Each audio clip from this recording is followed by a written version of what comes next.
Ça va faire bientôt 1 an et demi que mon fils est né et je viens de me rendre compte que je ne vous ai même pas raconté sa naissance. Donc, je vous invite à prendre une petite boisson chaude comme je l'ai fait moi. Je vais essayer de pas m'éparpiller et d'être assez focus sur ce que j'ai envie de vous raconter aujourd'hui. Il y a plusieurs choses que j'ai envie de vous partager pour la grossesse et pour l'accouchement. L'accouchement en soi, il n'y aura pas énormément de choses à vous dire, mais j'ai envie de vous parler vraiment de tout ce qui a été ma préparation pour enfanter comme j'ai pu le faire pour mon deuxième garçon. Pour remettre un petit peu dans le contexte, entre mes deux garçons, je suis tombée enceinte et je suis persuadée que c'était une petite fille, mais voilà, avant les 12 semaines, ce bébé n'est pas resté avec nous. Et à ce moment-là, j'avais prévu d'accoucher à la maison avec une sage-femme. Donc pour le premier, c'est déjà ce que j'avais voulu faire. Je pense que vous le savez peut-être déjà si vous avez écouté mon récit. Et pour ce premier, j'étais en Angleterre et là, c'est les sages-femmes de l'hôpital qui viennent en fait à la maison si on a prévu avec elles. Et s'il n'y a pas de sage-femme dispo, eh ben, elles viennent pas. Donc, en fait, jusqu'à la dernière minute, on ne sait pas trop où est-ce qu'on va accoucher, quoi. Si c'est chez nous ou dans une maternité. Et moi, en fait, on est automatiquement enregistré avec la maternité de notre secteur. Et donc, j'avais pas fait de... Enfin, j'étais même jamais allée dans cette maternité, là où j'ai accouché. Mais donc, ensuite, pour cette deuxième grossesse donc interrompue, on était en France. Et là, en France, donc c'est différent. On réserve une sage-femme, on embauche une sage-femme pour l'accouchement à domicile dès le début, hein, enfin, qui nous suit aussi pendant la grossesse. Et donc, je me rappelle que c'était mon idée bien précise. Cette fois, j'aurai quelqu'un à la maison, donc c'est pas où est-ce que j'accouche, ça sera prévu comme ça. Donc cette grossesse n'a pas tenu et j'ai lancé le podcast plus ou moins au moment où cette grossesse se finissait. Et j'ai reçu énormément de femmes sur le podcast l'année donc 2023. C'est là où j'ai lancé tous ces récits que vous pouvez écouter, qui sont très inspirants. Et ça a commencé à faire un cheminement en moi.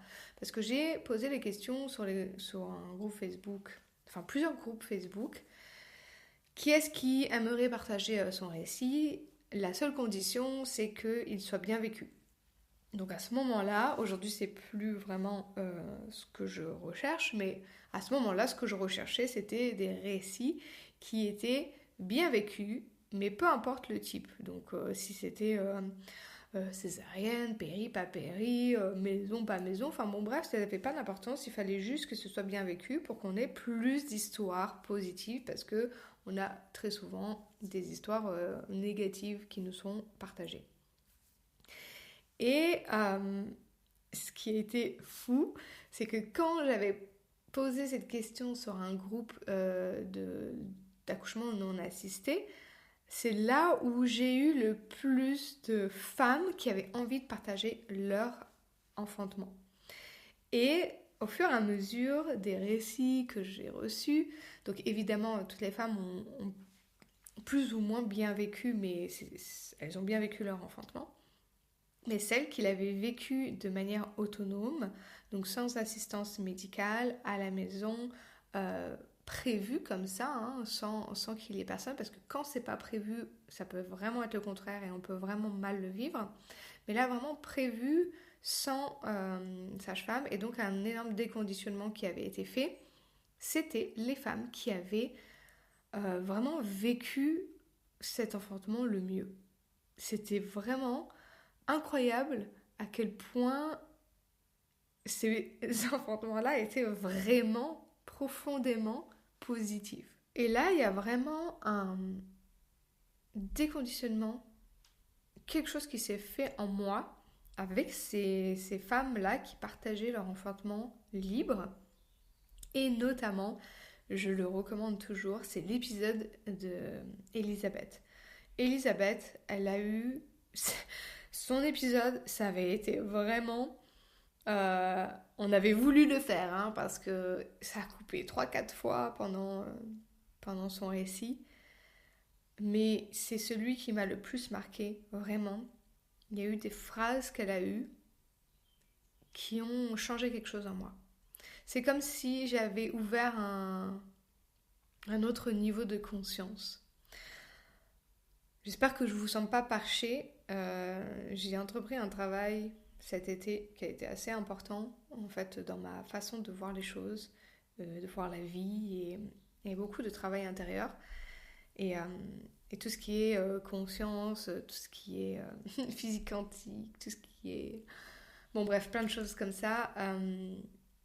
Ça a pris une place dans ma vie assez importante. Et là, je me rends compte qu'en fait, quand j'ai écouté son récit, il a vraiment marqué quelque chose en moi. Et là, à partir de là, vraiment, j'étais plus déjà dans le choix de faire un enfantement à domicile assisté d'une sage-femme. Quand j'ai écouté tous ces récits, quand je les ai enregistrés, quand je leur ai posé des questions, et quand Elisabeth a posé ces mots qu'elle a posés. Donc Elisabeth, elle est croyante en Dieu, dans la religion, on va dire, dans, pas simplement Dieu, qui je pourrais croire en Dieu, l'univers, etc., mais aussi le côté religieux que je n'ai pas moi. Mais même sans ça, j'ai compris quand même. Et je pense que si je le réécoutais aujourd'hui, je le comprendrais avec une autre compréhension aussi. Donc ça peut peut-être potentiellement, sur le coup, ça ne nous parle pas parce que nous, on ne croit pas en Dieu, la religion chrétienne, etc. Mais quand on voit derrière, plus loin, sachant que de toute façon, il y a vraiment quelques petits bouts où elle en parle, quand on va chercher cette foi en fait derrière, qui peut être la foi en la vie, en l'univers, tout ça, vraiment ça change quelque chose. Si on est prêt à l'entendre en fait, il y a aussi ça. Et je pense que j'étais prête à l'entendre à ce moment-là. Et donc ce chemin a été fait pour moi. Et quand on a entrepris d'avoir un autre enfant, donc à l'été, je pense que j'ai enregistré son épisode, je sais pas, peut-être fin de l'hiver, printemps. Et à l'été, je suis tombée enceinte. Je l'ai ressenti, confirmé, etc. en octobre. Et donc là, dans ma tête, le cheminement était fait. J'avais reçu plein de récits libres et j'avais entendu, j'avais lu aussi beaucoup de récits sur des groupes Facebook. Il y avait aussi quelque chose derrière, c'est que mon conjoint, il parle pas très bien français et il parle beaucoup mieux maintenant, mais à ce moment-là, il travaillait pas dans une entreprise en France, donc il parlait pas très bien. Et il y avait aussi cette chose que il m'avait beaucoup soutenue pour mon premier. Il avait fait vraiment cette communication avec l'équipe médicale et j'avais aussi cette appréhension, et lui aussi, vraiment fortement, qu'on se rende dans une maternité et qu'on ne l'écoute pas. Il avait peur, lui, qu'il n'arrive pas à communiquer. Et c'est comme si lui, ça avait été sa raison à lui de rester à la maison, donc potentiellement avec une sage-femme, lui, hein, il n'était pas encore dans l'ANA, je pense, à ce moment-là. Et moi aussi, ça avait confirmé que pour lui aussi, ça serait plus facile. Donc moi, j'avais fait ce chemin, d'abord pour moi, et ensuite pour lui aussi. C'était pas j'évite la maternité parce que il n'est pas capable de communiquer et de me soutenir. C'était pas dans cet esprit-là, parce que là, ça veut dire que j'attends encore quelque chose de lui. Non, je n'attendais rien de lui. Par contre, si j'étais en maternité, oui, j'aurais attendu. Mais là, à la maison, je n'attendais rien de lui, j'attendais juste du soutien, sa présence, etc. Et donc, on était d'accord tous les deux, en tout cas, pour rester à la maison. Lui a vraiment cette chose que, et c'est quelque chose que vraiment je partage avec les femmes que j'accompagne, quand notre posture, elle est en confiance, quand on sait ce qu'on veut, que ce soit à la maison ou à la maternité, peu importe, mais moi j'accompagne des femmes qui veulent enfanter de manière physiologique et naturelle. Quand on est vraiment dans cette posture que c'est un non négociable pour nous, qu'on on sait pourquoi on le fait, qu'on s'est informé, enfin que voilà, il n'y a pas de doute, ben, la personne en face, notre conjoint en l'occurrence qui sera là pour nous soutenir, on n'est même plus dans essayer de le convaincre. Parce qu'il y a des femmes qui essaient de convaincre leur conjoint qu'elles veulent faire sans péridurale. Et il y a des conjoints qui disent ben non, enfin bref, on va pas rentrer dans le débat là-dedans, c'est pas à eux de décider quoi. Mais que quand on a cette posture et que en fait lui, il voit que ben ma femme là, elle sait ce qu'elle veut. Et si moi je lui dis que je veux qu'elle accouche avec une péridurale, ben en fait ça n'a pas sa place. Je vais me faire rembarrer. Et c'est pas à moi de lui dire elle a pris sa décision, je la soutiens. Et donc on n'est plus du tout dans essayer de convaincre. Et moi je ne suis pas non plus là-dedans quand je parle avec des femmes. Je ne suis pas là pour te convaincre d'enfanter naturellement. Si toi t'es prête et que toi c'est ce que tu veux, là je t'accueille les bras ouverts. En ce moment je suis avec le groupe Révélation des 3 prochains mois, en fait, octobre, novembre, décembre, d'enfantement. Et ces femmes-là, elles sont déjà convaincues. Elles ont déjà fait ce travail de recherche. Elles sont déjà prêtes, en fait. Je ne suis pas du tout là pour les convaincre. Et ça veut dire que moi aussi, je peux leur parler ouvertement. Les femmes que j'ai accompagnées en one-to-one récemment, je ne les convainc pas. Elles sont déjà convaincues de ce qu'elles veulent. Moi, j'étais convaincue de ce que je voulais. J'avais besoin de personne pour me convaincre. Et c'est pour ça que moi, j'ai aussi choisi une doula qui a fait ce que j'ai voulu faire. La doula que j'ai choisie, elle a enfanté naturellement et de façon libre plusieurs fois. Et donc, quand moi, je n'ai pas besoin de convaincre, eh ben, je suis libre de dire vraiment les choses qui vont vraiment transformer les femmes. Et aujourd'hui, pour moi, ça n'a plus de sens de travailler avec une femme qui n'est pas sûre. Est-ce qu'elle a envie d'accoucher sans péridurale ou pas? Ça, c'est vraiment important pour moi aujourd'hui. Je n'ai pas envie de convaincre. Si toi, c'est ce que tu veux et que tu as besoin de soutien, de plus d'informations, de conseils, mais surtout de soutien d'une femme qui l'a déjà vécu, moi, je suis là pour toi. Mais alors, j'adore et je m'éclate avec vous et je m'éclate à vous voir vous transformer euh, de cette manière vraiment puissante. Ok?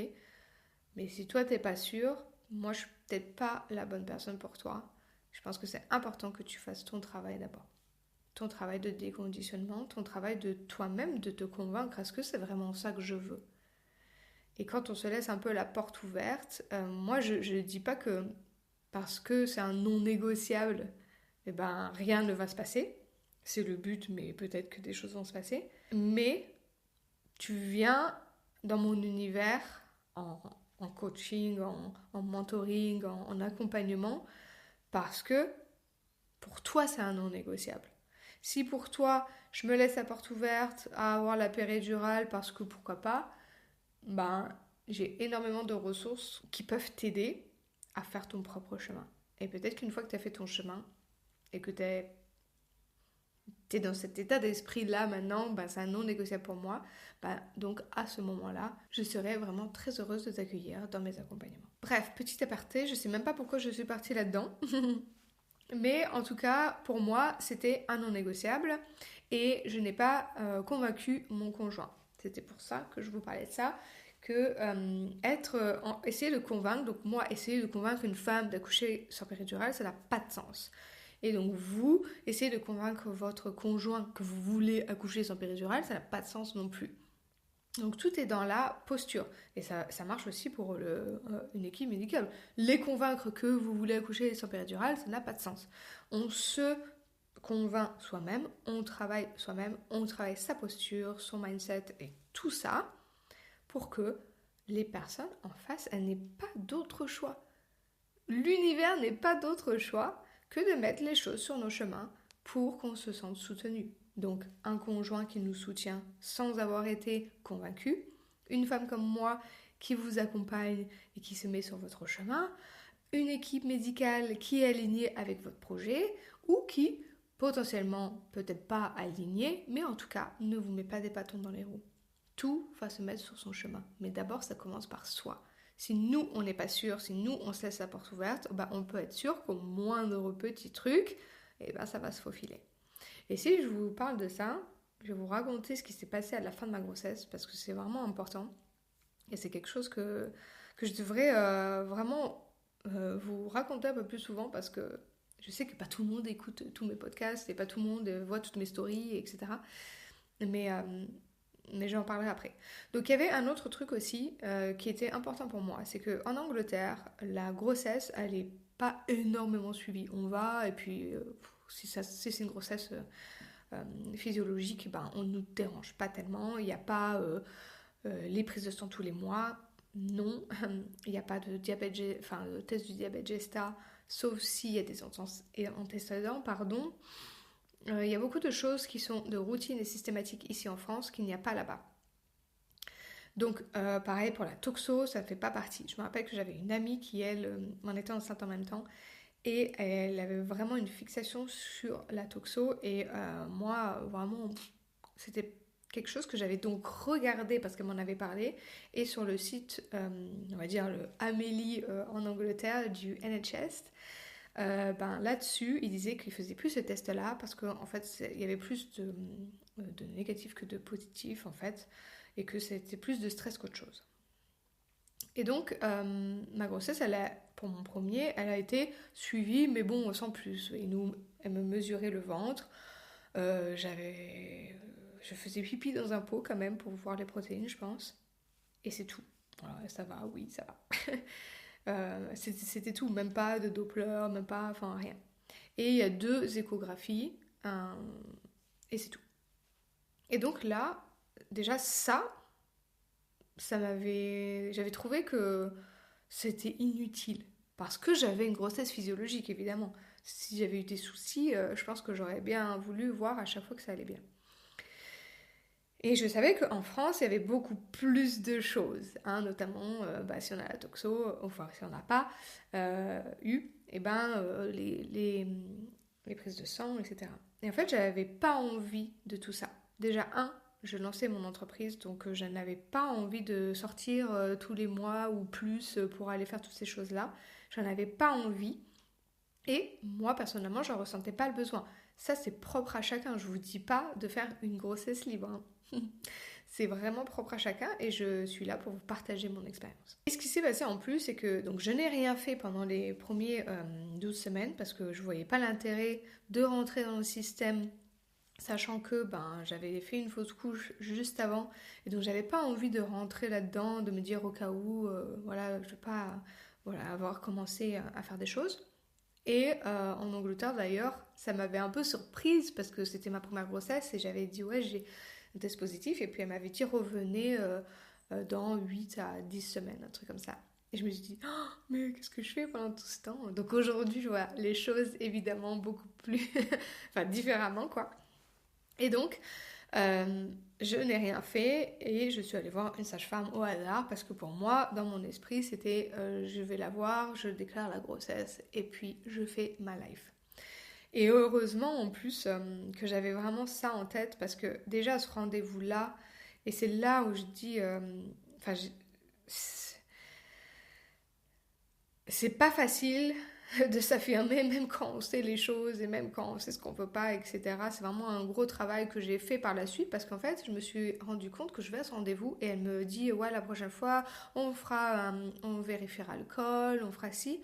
Et en fait dans ma tête je dis mais d'où on vérifie le col à 12 semaines, même pas en rêve quoi. Et en fait je suis là face à cette femme et cette sage-femme, une jeune femme, elle a peut-être mon âge quoi. Et j'arrive même pas à m'affirmer et à dire bah non en fait je veux pas de... Et je sais pas si je lui dis pas ces choses-là parce que je sais que je reviens pas et que ça sert à rien d'avoir le conflit. Mais dans ma tête je commence à me dire imagine tu reviens la prochaine fois, elle te dit d'aller sur la table, est-ce que tu vas le faire? Et là je me dis c'est pas possible Laura, c'est pas possible que tu vives ça en fait. Donc c'est soit tu continues un suivi mais il va falloir vraiment travailler ton affirmation parce que là, il n'y a aucune nécessité de faire un contrôle du col. Ou alors, tu vas plus. Et elle m'avait demandé de faire une échographie, donc j'ai fait avec sa collègue. Et là aussi, pareil, ça a duré très longtemps. Et ça commence à chauffer sur mon ventre. Et dans ma tête, je me répète, Laura, dis-lui stop, dis-lui que c'est bon, quoi, que là c'est vérifié, dis-lui que ça commence à chauffer. Et je dis rien. Et j'ai tout ce truc que je me parle dans ma tête. Et puis là, arrive le moment où elle me dit « Ah il est plus grand que ce que vous pensez. Parce qu'elle me demande, je dis « Je pense que je suis à... » Enfin non, je suis à telle semaine, hein, je sais très bien. Et en fait, elle me dit « Ah il est plus grand. » Et donc elle m'enlève en fait une semaine de grossesse. Et c'est là où, je vous en ai déjà parlé, où il faut faire très attention. Là, on est à 12 semaines. Là, je suis capable en fait de me battre un petit peu avec elle. Et on a eu cet échange. Je lui dis, c'est pas possible. Elle me dit, ah mais c'est l'échographie qui fait foi. Donc c'est sa machine qui n'est pas absolue, les données ne sont pas absolues, qui fait foi. Sachant que moi, je sais exactement quand, à 1 ou 2 jours près, quand est-ce que j'ai conçu cet enfant. Je sais exactement quand est-ce que j'ovule et je sais exactement quand est-ce qu'on a eu des rapports. Tout est noté. Ce n'est pas possible. Mais elle s'en fiche. Et elle me met quand même cette date-là. Donc il y avait quand même ma date de dernière règle. Elle me dit, ah, faites-moi voir. Parce que je lui dis, c'est pas possible. Et elle me dit, ah, faites-moi voir. Ah, oui, bon, comme ça. Et en fait, elle se rend pas compte, cette femme, que elle m'enlève une semaine de grossesse et que aujourd'hui, avec les maternités qui sont complètement, je veux être honnête, tarées, fous, avec ces déclenchements à J+4 sur des dates qui sont même pas juste absolues. Enfin, chaque femme va avoir une grossesse d'une durée unique, en fait. Donc déjà ça, et elle se rend même pas compte qu'en fait qu'elle m'enlève une semaine de grossesse. Et encore une fois, à un moment, je le laisse tomber parce que dans ma tête, je sais très bien que de toute façon, ça n'aura pas d'importance. Mais je pense à toutes ces femmes qui vont se rendre à la maternité avec une date qui n'est pas la bonne. Et là, elle m'a enlevé une semaine. Mais potentiellement, elle vous enlève 2, 3, qui sait. En fait, si vous êtes grande, peut-être que vos mesures, elles sont au-dessus de la courbe. Et puis là, elle va dire, ça... basé sur cette mesure, celle-là et celle-là, et cet enfant, il a 15 semaines et pas 12. Et en fait, vous faites 1m80 et puis votre mari, il fait 2 mètres. Et donc, ça n'a pas de sens. Et donc là, on vous enlève 3 semaines.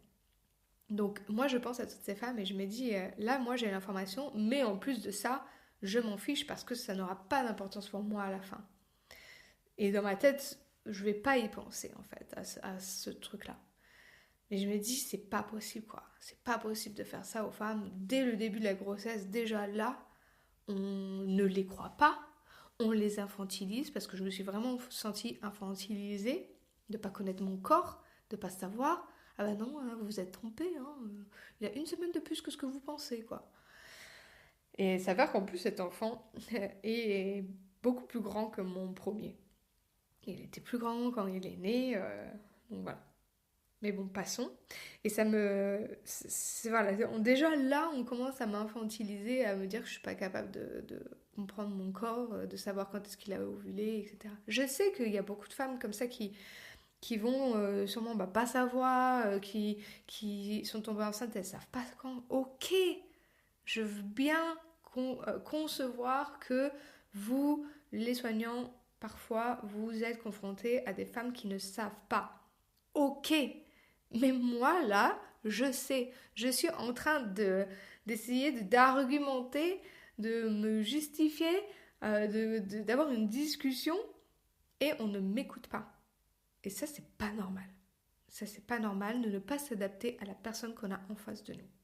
Enfin bref, on va pas tergiversé pendant 3 plombes avec ce genre de choses, mais c'est vraiment des choses qui me mettent en rogne un petit peu.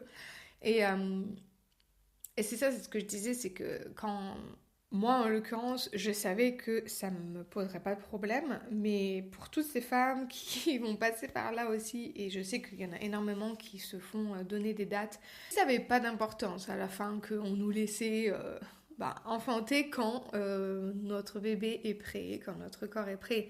Bah ok, c'est pas grave, voilà, vous m'avez enlevé une semaine. Sauf que là, c'est pas le cas. C'est à trop d'importance en fait pour la fin. Et c'est vraiment à ce moment-là où il faudrait insister pour qu'il y ait d'autres choses notées. Donc là, je sais qu'elle avait quand même marqué la date des dernières règles. Et donc avec la date des dernières règles, ça coïncidait plutôt avec ce que moi j'avais noté. Mais parce que moi, j'ai aussi un cycle qui est voilà, j'ovule au 14e jour, plus ou moins. Et donc, ça coïncide bien. Mais si c'est pas le cas pour vous, ben encore une fois, voilà, la date des dernières règles, ça veut rien dire. Donc potentiellement d'insister qu'il y ait écrit une note que, ok, c'est la date que vous voulez marquer, mais moi, je souhaite quand même que vous écriviez là dans votre rapport que ovulation a été tel jour, rapport tel jour. Voilà, ça donne, vous voulez mettre une date à la fin, vous mettez, mais au moins que ce soit noté. Et donc parce que quand vous allez arriver à la fin et qu'on va falloir se batailler pour ce déclenchement, si vous avez prévu un accouchement physio et que vous voulez pas déclencher, ou simplement, hein, même si c'est pas physio mais que vous voulez pas déclencher quoi, et ben vous avez quand même écrit ça à ce moment-là. Vous pouvez juste revenir là-dessus. Parce que vous n'allez pas avoir envie de vous battre. Donc, qu'il y ait au moins quelque chose de dit dès le début, je n'étais pas d'accord avec cette date. Ça vous permettra d'avoir au moins cette chose-là à, à argumenter rapidement, on va dire, quand il faudra se battre pour le déclenchement. Et donc, ça fait 2 rendez-vous où j'ai dit, ok, pas question en fait de me faire infantiliser, de me faire... Et puis évidemment, je n'étais pas immunisée contre la toxo, mais je n'étais pas immunisée contre la toxo pour mon premier non plus, je ne savais pas. J'ai fait attention et puis tout s'est bien passé. Et donc je suis partie sur le même principe pour le deuxième. Je suis partie que, ok, j'ai fait attention pour le premier, rien ne s'est passé, je ferai attention pour le deuxième aussi. Et donc, il n'était pas question, moi, que j'aille... Moi, encore une fois, vous faites évidemment comme vous voulez. Quand moi, je vous parle de mon expérience, je ne suis pas en train de vous juger si vous allez faire des prises de sang tous les jours. Je tiens à le dire, je parle vraiment de mon expérience et de ce que moi, je voulais et de ce que je ne voulais pas. Donc moi, je ne voulais pas, parce que j'habite aussi, ça se voit peut-être pas, mais j'habite sur un petit village et j'avais pas envie de descendre, aller faire une prise de sang, attendre, etc. Stresser. Parce que la prise de sang que j'ai fait quand elle m'a demandé, parce que cette première sage-femme m'a demandé échographie plus prise de sang, sachant qu'une prise de sang ça pourrait très bien suffire, hein. On n'est pas obligé, ou juste une échographie et pas de prise de sang, enfin bon bref, on n'est pas obligé de faire tout le truc là, mais je pense que c'était une jeune sage-femme qui va faire tous les trucs comme c'est demandé quoi. Et donc, quand j'ai reçu le truc, j'ai mal lu le taux, j'ai oublié le nom, mais pour savoir si on est enceinte ou pas, quoi. Et le taux se met dans une fourchette, alors que, enfin, il rentrait dans toutes les fourchettes, en fait. Mais je sais pas pourquoi je fais une fixette et je le vois dans mon taux, dans une fourchette qui était, en fait, à moins de semaines que ce que je pensais. Alors que j'avais fait déjà, je pense... Non, j'avais pas encore fait l'échographie. Et donc là, je commence à stresser, à me dire, oh, mais en fait, mon taux, il est trop bas. Ça veut dire qu'en fait, peut-être que la grossesse est arrêtée. Et je commence à stresser pour rien, en fait. Alors que pas du tout. Mon taux, il rentrait aussi. Et après, il baisse, après 12 semaines, il baisse. Et donc, en fait, il n'y avait pas de souci. Et je me dis, là, ça veut dire quoi? Qu'à chaque fois que je vais faire une prise de sang avec cette toxo, parce que ça va être ça hein, pour la toxo, je vais stresser. Aller déjà me prendre le sang à chaque fois, j'ai pas envie.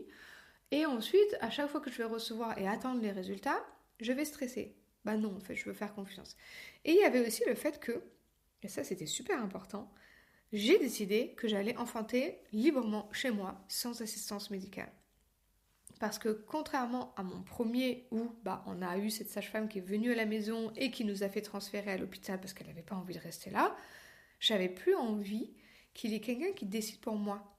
Et c'est là où vraiment Elisabeth, elle a vraiment dit quelque chose là-dedans, de reprendre cette responsabilité et de reprendre aussi la responsabilité de la vie comme de la mort. Parce qu'il y avait, elle nous parlait d'un témoignage d'une femme qui a donné naissance donc à la maison sans assistance et son bébé est mort-né. Et en fait, elle disait dans son récit, c'était incroyable, comme vraiment elle donnait cette impression vraiment de responsabilité pleine.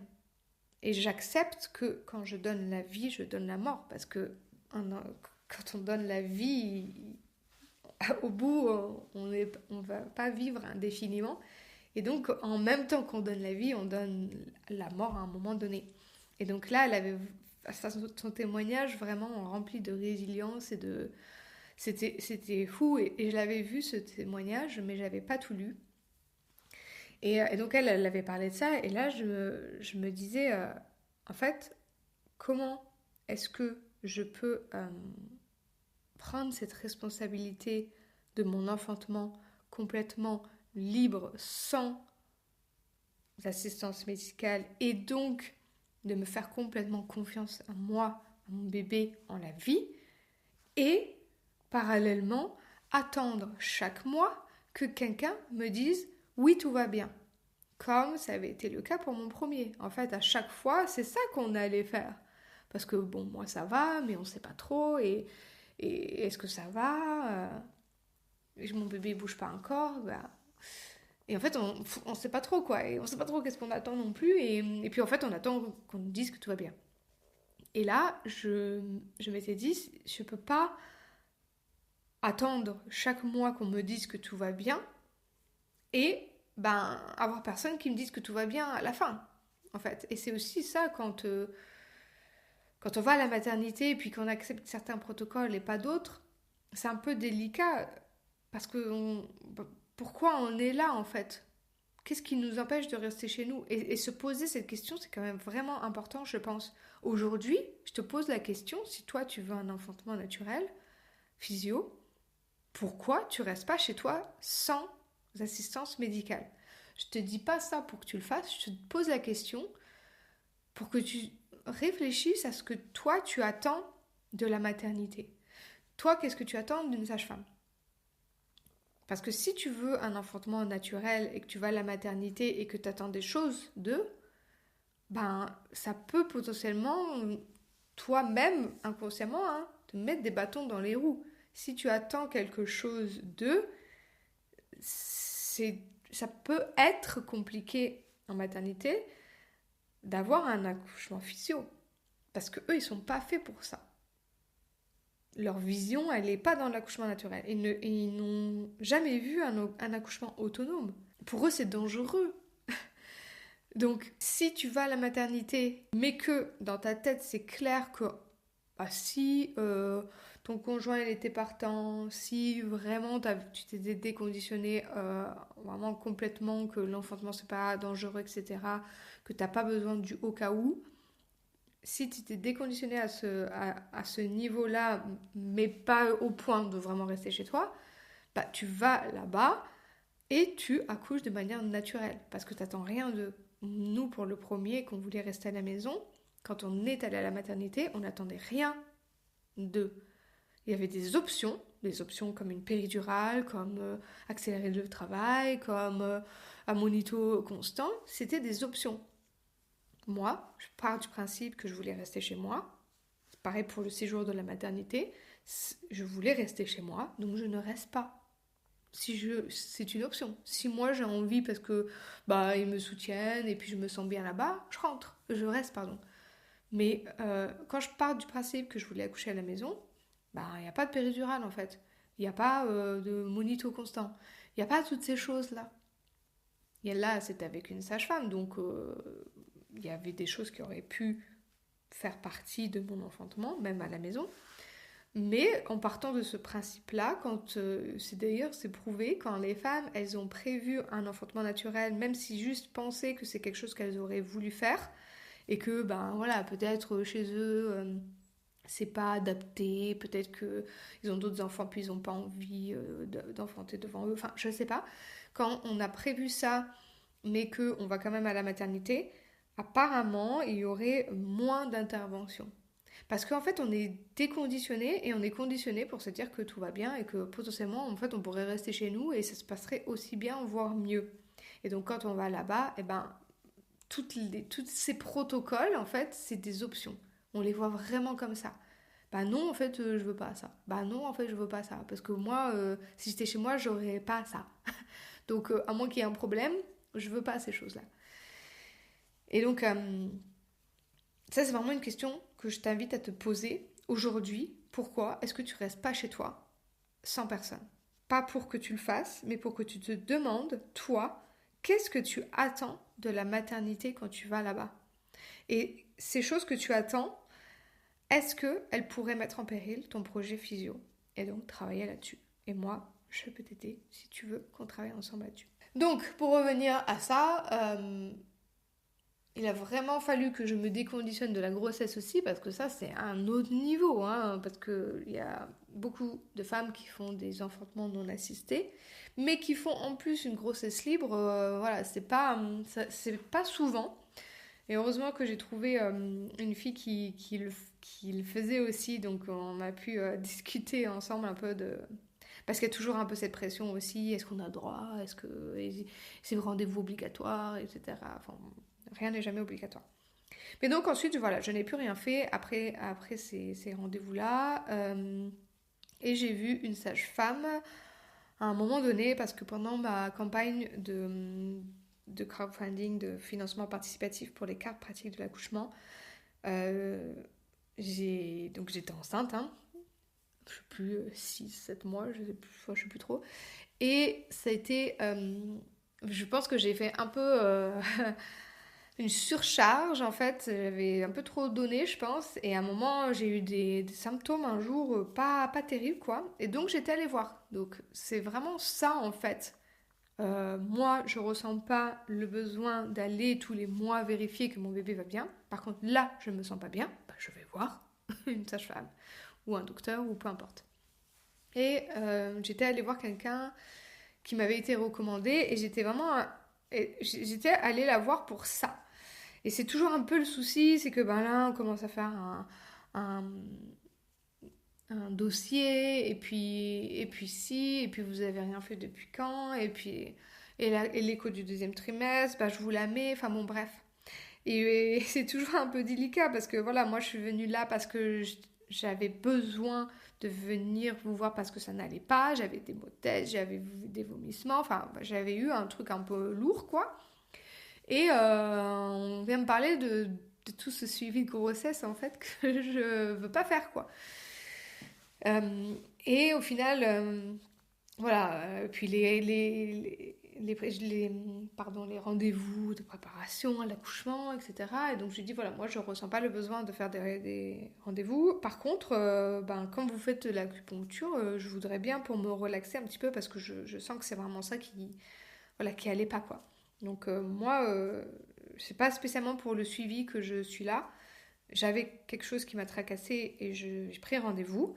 Mais pour faire par contre tout ce qui est acupuncture en préparation à l'accouchement, donc dans les 7 séances, ça par contre j'aimerais bien faire. Et ça a été difficile pour cette sage-femme, honnêtement. Alors que elle a donné naissance à la maison 2 fois, avec une sage-femme bien sûr, et qu'elle accompagne, donc elle est dans une maison de naissance, elle, et elle accompagne aussi des accouchements à domicile, mais en deuxième sage-femme. Mais c'était quand même compliqué pour elle. L'AAD, accouchement assisté à domicile, et l'ANA, accouchement non assisté, c'est quand même 2 mondes différents. Et le déconditionnement et le conditionnement, il est vraiment très loin. Donc même qu'on ait accouché à la maison avec une sage-femme, c'est pas la même chose. Et surtout pour des professionnels de santé, quoi, c'est compliqué. Mais à un moment, j'ai senti que je pouvais en discuter avec elle. Et donc, j'en ai parlé à un moment donné de ce projet-là. Donc, elle a été ouverte au début, jusqu'à un peu plus tard, où là, je pense que je l'ai poussée un peu dans ses retranchements.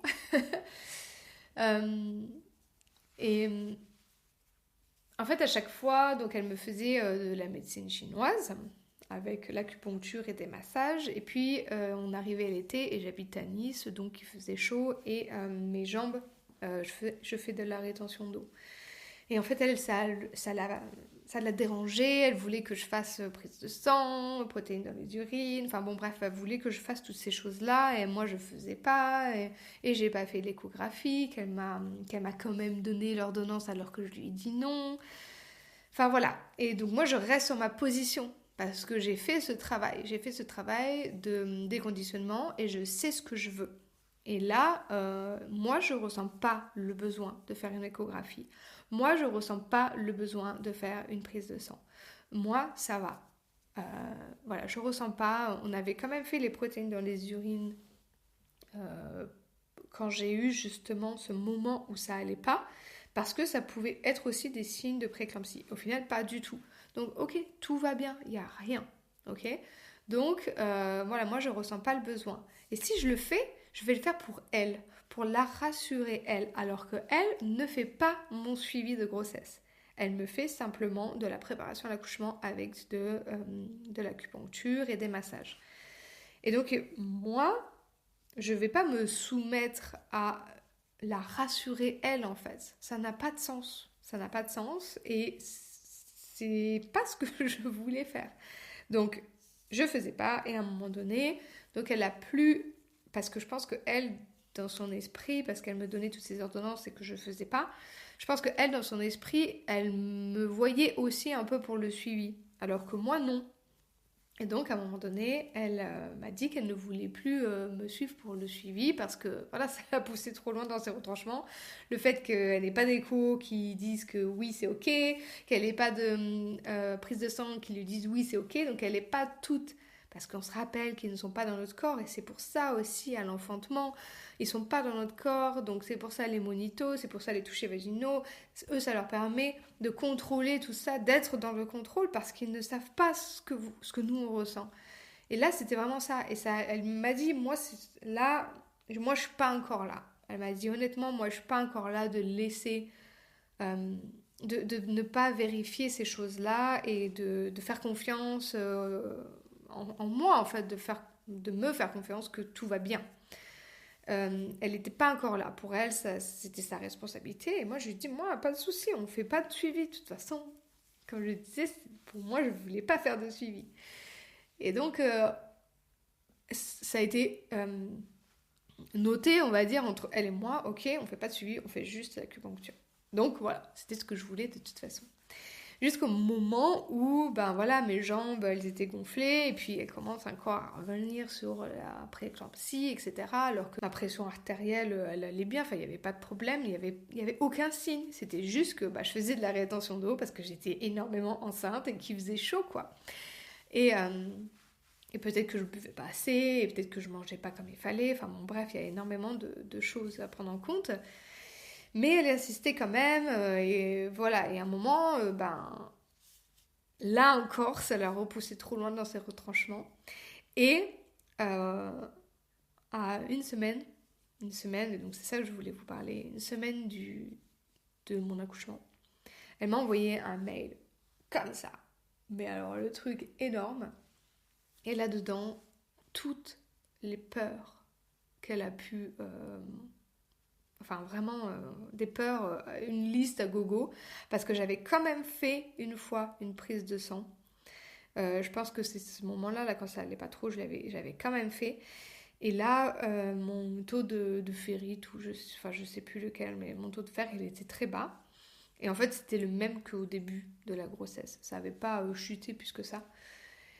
Et là, donc, elle me dit ça, elle me dit, tôt, à ce niveau-là, accouchement à domicile, c'est annulé, donc tu sais, et là elle me dit que je peux aller à la maternité, que ils vont pas mal me recevoir, bien au contraire, que j'y vais, que je leur dis que là je suis un peu inquiète et que j'aimerais qu'ils vérifient parce que tout ce qu'elle me demandait, elle me disait bah, si tu le fais là maintenant, bah, au moins ils ne te le feront pas quand tu arrives à la maternité parce que tu sais, si tu fais pas tout ce suivi bah, la maternité, je comprends que tu veux un accouchement naturel, mais si jamais tu veux aller là-bas, eh ben, ils n'auront pas tout ton dossier, donc pour eux, ils vont assumer que ben, tout va pas bien, et donc ben, potentiellement, ils pourraient intervenir plus parce qu'ils n'ont pas toutes les données, etc.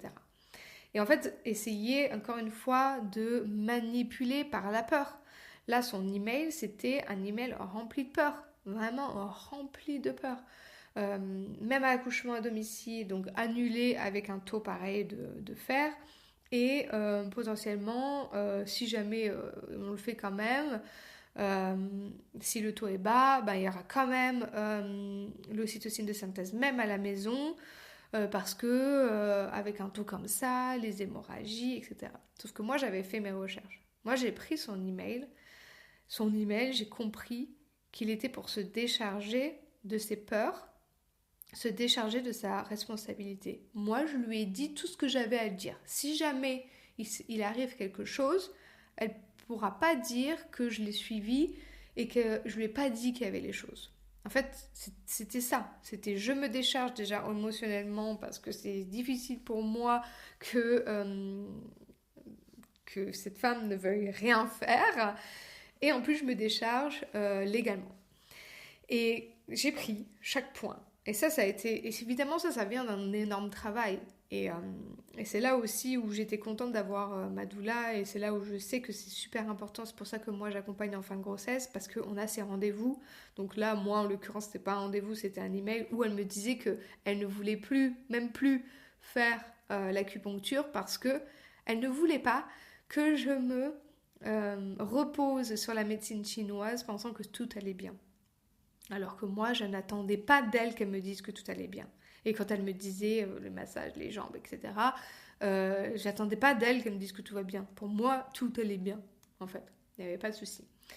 Et donc, elle me dit tout ça. Et moi, j'étais contente d'avoir cette doula, donc qui était vraiment dans cet état d'esprit. C'est une doula qui a fait des enfantements non assistés elle-même et qui en accompagne. Et je lui lis l'email et je lui dis, enfin je te le lis pour te le partager, mon projet ne change pas. Mon projet ne change pas. J'ai fait mon 10 conditionnements, je prends chacun des points qu'elle note, donc par exemple, hein, sur le fer qui était trop bas, mon taux était trop bas, ben, le sang, le volume sanguin augmente, donc c'est normal que les taux en fait diminuent. Et moi, j'aimerais bien savoir, est-ce que les taux qui sont donnés sont des taux de femmes enceintes ou est-ce que c'est des taux basiques? Donc de toute façon, si c'est des taux pour tout le monde, et c'est ce que j'ai regardé, parce que j'ai dit quel est le taux de fer pour une femme, pour un homme. Et en fait, c'est les mêmes taux. Et ça n'a pas de sens, parce que le volume sanguin, il a augmenté, donc ça veut dire qu'il y en a moins. Donc il devrait être revu à la baisse, en fait.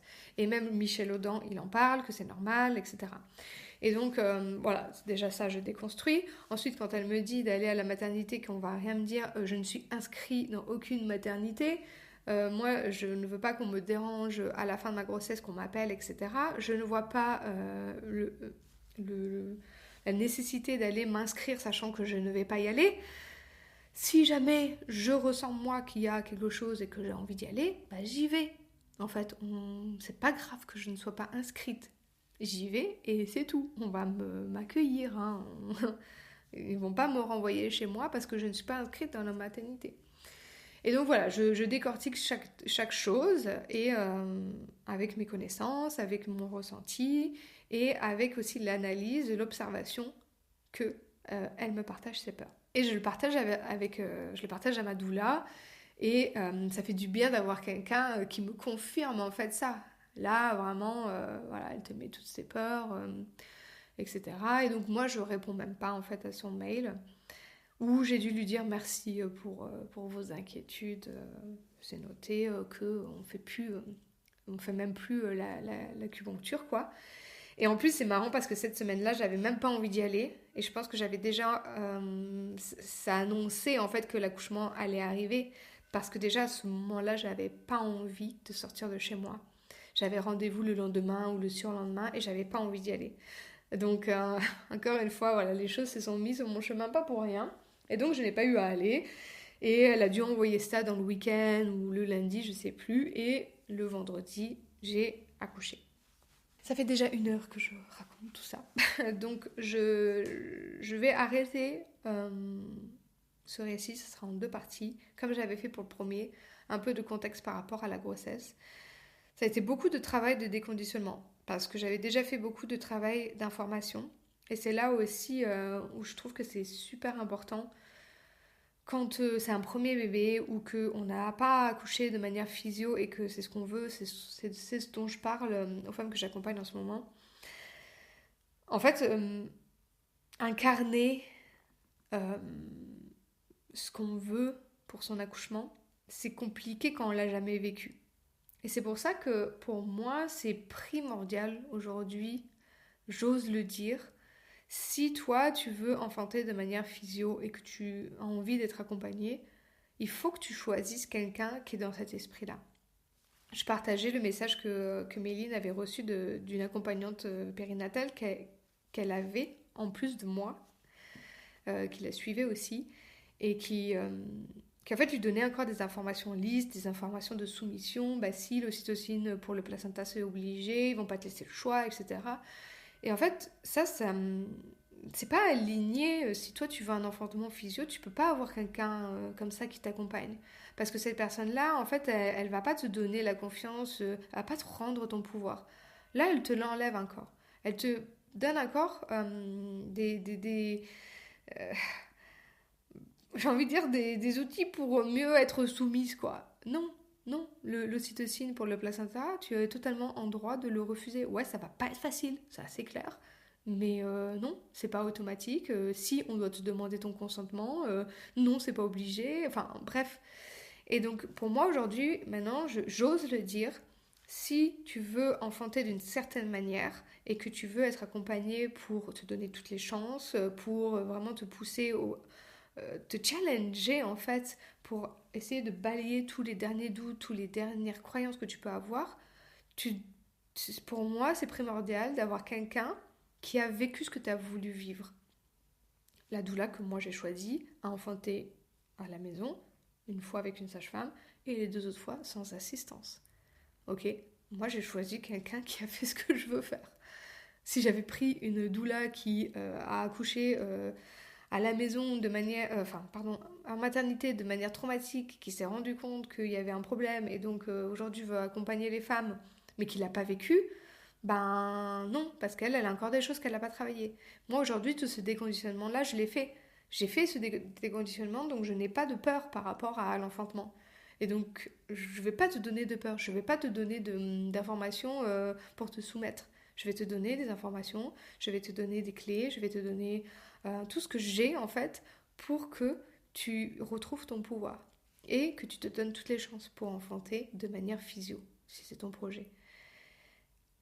Et après, évidemment, je ne jette pas la pierre à une accompagnante qui aurait accouché de manière traumatique, qui se rendu compte qu'il y a un problème, qu'il y a un manque d'information, de soutien, et qui ensuite accouche d'une manière beaucoup plus douce et quelque chose qui te convient. Ça c'est top. Mais juste être accompagné par quelqu'un qui a que fait cet enfantement compliqué, euh, elle n'a pas encore vécu cet enfantement que tu veux. Pour moi, aujourd'hui, ça peut pas coller, en fait, parce qu'il y aura toujours ces problématiques à elle qui sont pas encore, qui n'ont pas encore été pratiquées dans le sens de ce que tu veux toi. Parce que c'est important d'avoir l'information, la théorie, etc. Mais c'est très important de le mettre en pratique. Et on ne pourra pas le mettre en pratique tant qu'on ne l'accouche pas. Donc si c'est ton premier bébé, bah t'as pas vécu ça. Si tu as déjà accouché de manière traumatique ou avec péri et qu'aujourd'hui tu veux accoucher de manière physio, tu l'as pas encore vécu ça. Donc t'as pas encore cette pratique. Et donc cette pratique, tu la prends des femmes qui l'ont vécue. Et c'est Méline d'ailleurs qui est passée sur le podcast que j'avais accompagné qui m'avait fait comprendre ça. Elle m'avait dit, moi, ce qui est important pour moi, c'est d'apprendre de femmes qui ont la connaissance et qui ont l'expérience et qui ont l'expertise. Et c'est vrai qu'en fait, c'est un énorme plus. Et moi-même, j'ai pas pris une doula qui a pas enfanté comme j'ai voulu enfanter moi-même. C'est comme, je prends pas, pour moi, ça n'a pas de sens de prendre un coach business qui n'a pas les résultats ou plus que ce que tu veux. Quelqu'un qui galère autant que toi, c'est peut-être pas la bonne personne pour t'accompagner. Si jamais tu es dans le monde du business, mais ça va partout, quoi. Prendre une psychologue qui a plus de problèmes que toi, c'est peut-être pas la bonne option non plus. Donc en fait, c'est pour tout. Et moi aujourd'hui, je suis vraiment d'avis que la théorie c'est ultra important, mais qu'il faut le mettre en pratique et que tant qu'on n'a pas accouché, parce que de toute façon on ne peut pas le mettre en pratique avant d'avoir accouché, il faut prendre l'information, l'expérience, l'expertise de personnes qui l'ont fait. Et de ne pas écouter en fait les femmes qui essaient de te donner des informations un peu lisses parce qu'elles n'ont pas vécu cette chose-là que toi tu veux vivre. Pour moi, c'est super important. Tu seras peut-être d'accord, pas d'accord, c'est ok. Chacun est libre d'avoir sa propre opinion.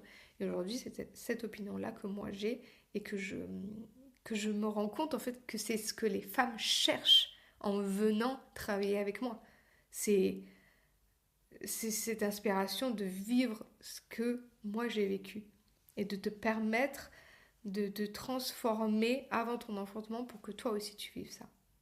Et c'est vraiment pour ça que là, vraiment, avec mon deuxième enfantement et ce déconditionnement que j'ai pu faire, c'est vraiment ça qui fait que aujourd'hui, moi, je t'apporte pas d'informations lisses, de transformation, de tout ce dont tu as besoin de soutien lisse, parce que moi, j'ai fait ce déconditionnement.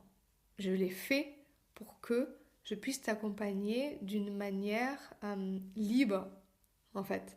Libre de peur, libre de conditionnement de la société, de l'enfantement qui est dangereux, libre de tout ça, pour vraiment que toi tu retrouves le pouvoir que moi j'ai pu retrouver. Donc voilà, je voulais aussi faire une petite aparté pour ça. Je sais que je peux pas parler de mon expérience sans mettre du contexte et sans aussi montrer en quoi ça façonne ma façon de travailler aujourd'hui. Et peut-être que si toi, tu viens d'arriver sur ma chaîne, sur mon podcast et que tu as écouté tous mes épisodes, tu vas peut-être voir un changement dans cette posture, dans cette position qu'aujourd'hui j'assume pleinement en fait d'avoir enfanté naturellement en maternité et à la maison sans assistance. J'assume pleinement d'avoir fait ce déconditionnement qui va te servir à toi aussi. J'assume tout ça pleinement. Je l'assume et je suis fière en fait de pouvoir t'accompagner de cette manière vraiment libre. J'ai aujourd'hui ce côté scientifique qui fait partie de moi parce que moi j'adore tout ça et ça fait partie de ma carrière avant de travailler sur l'enfantement et ça fait partie de ma manière de travailler aussi d'aller chercher dans les livres et dans les études, mais il y a aussi ce côté plus confiance en la vie, plus spirituel en fait, de confiance, de mindset, de tout cette chose-là moins palpable en fait, mais qui fait partie que j'accompagne en fait dans sa globalité. Dans un accompagnement vraiment holistique, il y a tout ce qui est scientifique, mais il y a aussi tout ce qui est spirituel, parce que ça fait partie de nous en fait. Et on ne peut pas simplement avoir l'information, les études scientifiques sans travailler son mindset, sans travailler sa confiance, sans travailler ses croyances limitantes, ses peurs, etc. Parce que ça, le jour J, c'est ça qui va faire ou défaire, qui va se mettre sur le chemin de son enfantement physio. Et aujourd'hui, je suis totalement en phase d'accompagner sur ce point-là et d'accompagner des femmes qui ont déjà fait en fait toute cette partie de recherche. Peut-être que toi tu es là et tu as déjà écouté tout mon podcast et qu'il y a encore ce petit niveau au-dessus en fait. Et moi je suis là pour ça, pour t'amener au-dessus. Tu as toute l'information, tu es une femme qui est capable, tu as fait tes recherches, tu sais ce que tu veux et tu as peut-être encore des trucs inconscients ou conscients Donc tu as besoin de travailler, de balayer, d'apaiser, de comprendre, de remettre à plat, enfin bon, bref, tout ça. Et tu peux le faire seul et le faire accompagné, tu vas aller plus vite, tu vas aller plus loin. Et c'est ça que moi j'adore faire. Moi aujourd'hui, j'accompagne les femmes qui ont déjà fait ce travail de recherche, de cheminement. On n'est peut-être pas encore au bout, c'est pour ça que je suis là. Mais on a déjà fait ce travail on sait ce qu'on veut, mais on veut mettre toutes les clés, toutes les chances de son côté pour que ça puisse se passer comme on veut, quoi. Et c'est possible pour toi aussi. C'est possible pour toi aussi. Tu es capable, on est toutes capables. Il faut juste pouvoir s'en donner les moyens. Donc soit on le fait seul, c'est ok. Et si on a envie, si on désire en fait se faire accompagner, être soutenu dans ce process qui est super important en fait. Moi aujourd'hui, ça me sert pour toute ma vie en fait, pas que l'enfantement. C'est un vrai développement personnel de travailler sur son affirmation, sur ses croyances, sur ses peurs pour l'enfantement. Parce que tout ça, ça te donne aussi un développement personnel qui te sert, une conscience, une élévation de ta conscience qui te sert pour la suite de ta vie. Donc c'est super important. Et moi, j'adore accompagner là-dessus. Donc si toi tu as envie, n'hésite pas à m'envoyer un message. Sur mon site, c'est pas disponible en fait de prendre un accompagnement en one-to-one. Tu peux prendre un rendez-vous d'1 heure pour qu'on puisse remettre tout ça à plat, mais ça fait partie de l'accompagnement. Donc on peut faire ce rendez-vous et après basculer sur l'accompagnement où je suis là de la 37e semaine jusqu'à 2 semaines après ton accouchement, dispo sur WhatsApp tout le temps, quoi. Je te réponds en 24-48 heures. Si c'est urgent, je le vois ton message et je te réponds plus rapidement, bien sûr. Mais je suis là, voilà, pour qu'on travaille ensemble, te donner des outils, balayer toutes les peurs quand tu as un rendez-vous et puis que on te dit des choses, on remet tout à plat. Ça, c'est ce que j'ai fait avec Marion qui a accouché de ses jumeaux à la maison pour ses premiers. Hein. Et voilà, ça, on a fait tout ça en fait, on balaye tous ces rendez-vous comme moi j'ai eu, donc ce rendez-vous, enfin en l'occurrence cet email qu'elle m'avait envoyé, si j'avais pas été dans tout ce cheminement-là, j'aurais aimé pouvoir décortiquer, remettre tout à plat avec ma doula. Moi j'en ai pas eu besoin parce que j'avais déjà fait ce travail, mais moi je suis là pour le faire avec toi. Et on fait un rendez-vous, un gros rendez-vous avant tout ça pour tout remettre à plat. Qu'est-ce qu'il y a eu jusqu'à maintenant, quelles sont les croyances. Et après, moi, je te donne des outils pour qu'on puisse avancer et en fait, balayer en fait toutes ces peurs, toutes ces croyances limitantes pour qu'on parte son accouchement sereine, mais pas juste dans sa tête, vraiment profondément. Et donc voilà, cet accompagnement-là, moi je sélectionne quand même avec qui je travaille parce qu'il faut qu'on soit, comme je te disais, alignés, toi et moi. Et donc c'est pas dispo à prendre directement sur mon site internet. Donc tu peux venir m'envoyer un message sur Insta ou alors à travers mon site. Il y a un formulaire ou alors tu m'envoies un email à laura@naissance.com. Et sinon, tu peux réserver un one-to-one, un call sur mon site, ça tu peux le faire. Et puis après, on déduira ça de l'accompagnement si on a envie de continuer ensemble. N'hésite pas, reste pas dans ton coin, fais-le. Moi, je t'invite, j'invite tout le monde qui ressent l'envie en fait de se faire accompagner, de venir travailler avec moi. Et ensuite, si on a envie de continuer, on continue. Et si on s'arrête à juste un call, voilà. Si pour toi, c'est sûr et certain et que tu es aligné avec tout ce que j'ai dit jusqu'à maintenant, on y va, direct, tu viens m'envoyer un message sur Instagram et puis on s'accompagne jusqu'à la fin de ta grossesse. Et je te rappelle que c'est pour un accouchement physio. Ça peut être à la maison, à la maternité, peu importe. C'est pas le problème. Le problème, c'est justement d'arriver à travailler sur soi pour que peu importe qui est là, peu importe où je suis, j'enfante comme moi, je l'ai décidé. Donc je te laisse me contacter si tu as envie et je te retrouve la prochaine fois pour enfin te raconter cet enfantement. Et je pense que ce sera beaucoup plus court parce que cet enfantement, il n'a pas été très très long et il n'y a pas grand chose à raconter. Ce sera plutôt pour t'apporter des tips, des choses que j'ai testées tout le long qui pourra être super utile. Et voilà, sinon, voilà, je n'ai pas été dérangée, donc j'ai pas à te raconter. Et puis la sage-femme m'a dit ça, et puis voilà, j'ai pas à te raconter tout ça, donc ça ira assez vite. Mais je pourrais te donner plein de conseils de ce qui a marché pour moi. Et c'est des choses que, voilà, aussi en accompagnement, j'échange. Parce que c'est ça aussi la beauté d'être accompagnée, donc soit en groupe, soit en one-to-one. C'est que moi, je vais t'apporter aussi mon expérience et l'expérience d'autres femmes que j'ai accompagnées ou avec qui j'ai échangé, pour que toi, les choses qui puissent se mettre sur ton chemin, tu les évites parce que je t'en ai parlé. Ou alors des astuces et des conseils pour lâcher prise, pour gérer le travail, et je te les donne aussi là-dedans. Des choses que j'ai testées et des choses que des femmes ont testées. Et donc c'est encore là, tout là.